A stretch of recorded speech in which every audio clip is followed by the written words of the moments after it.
Our Google ad strategy for escape rooms has evolved quite a bit since PMAX campaigns have found their footing.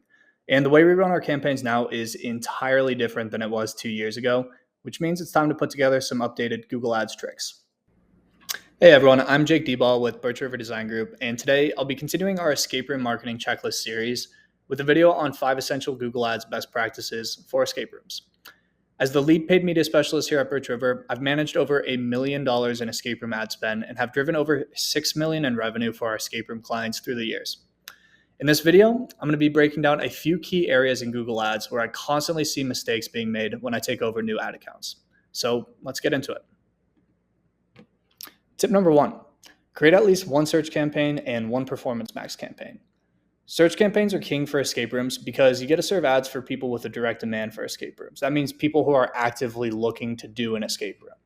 If you aren't running search campaigns, you can bet your bottom that your competitors are. So when people in your area are searching for escape rooms, the first thing they're going to see on Google are your competitors' ads, which means they'll be getting those bookings and you'll be leaving money on the table. Here's a bonus tip for creating your search campaigns. After you select the basic campaign settings in the first stage of campaign creation, you'll have the option to include the display network in your campaign, and that will be enabled by default. Deselect this option so you are not including the display network in your search campaign. If you want to serve ads on the display network, that's fine, but I suggest you build a separate display campaign for it.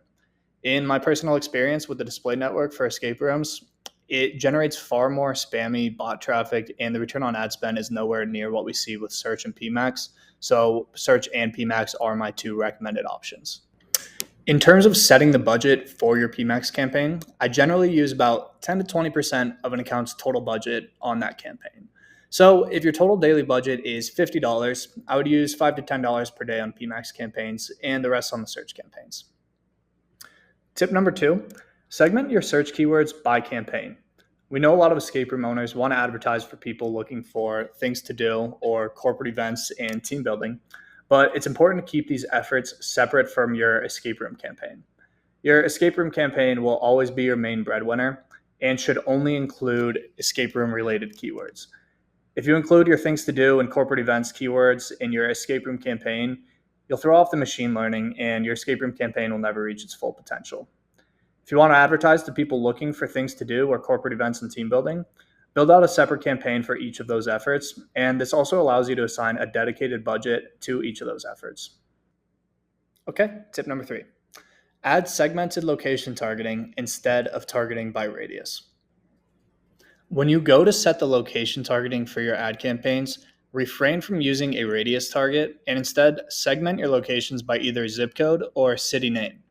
This will allow you to gather data based on the city or zip code so you know where your ads are succeeding and where they aren't doing as well. With this information, we can enable bid adjustments based on location. So in areas where your ads are performing well, we could tell Google that we're willing to spend more for clicks. And in areas where your ads are underperforming, we could tell Google that we aren't willing to spend as much for clicks. Also, as we gather data over time, we can remove certain cities or zip codes that we're spending lots of money in, but not seeing any conversions. Another bonus tip for setting up location targeting is to expand the location options setting and change the selection from presence or interest to presence. This way your ads will only show up to people who are in or regularly in your targeted locations. Okay, we're moving on to tip number 4, which is utilize site links to take up more real estate in the search results page. Site links are a great way to send ad traffic directly to the page of your website that they're most interested in, which helps with conversion rates. And they also allow you to take up a little bit more real estate in the search results page. If your website has individual rooms pages built out, I generally like to use these as your site links. This way, when someone sees your ad in the search results, they can immediately see what rooms you have to offer. And if one interests them, they can click directly into that page. Okay, we are on to our 5th and final tip for today, which is to ensure your conversion tracking is configured correctly. We've talked about this one a lot in the past, but once again, I need to stress the importance of this. Google's machine learning algorithm optimizes your campaigns based on the conversion data that you feed it. So this means that when it's set up properly, Google can favor showing your ads to people who are more likely to convert on your website and avoid showing your ads to people who are highly unlikely to convert. This helps a tremendous extent with your cost per conversion and return on ad spend. Conversion and revenue data are also crucial when determining what parts of your ad account are working and which parts need to be optimized to be more efficient. We have videos out there to assist Rezova and Bookio users on setting up their conversion tracking, which I will have linked below. Okay, those are my 5 essential Google Ads best practices for escape rooms. If you have any other questions about escape room marketing, please feel free to leave a comment below. And also, if you're an escape room owner looking to have the best in the business take the stress of Google Ads off your hands, we'd love to make that happen too. We offer a performance guarantee or a free month so that we can pay for ourselves. We'll have a link in the description for how to contact us. Take care, everyone.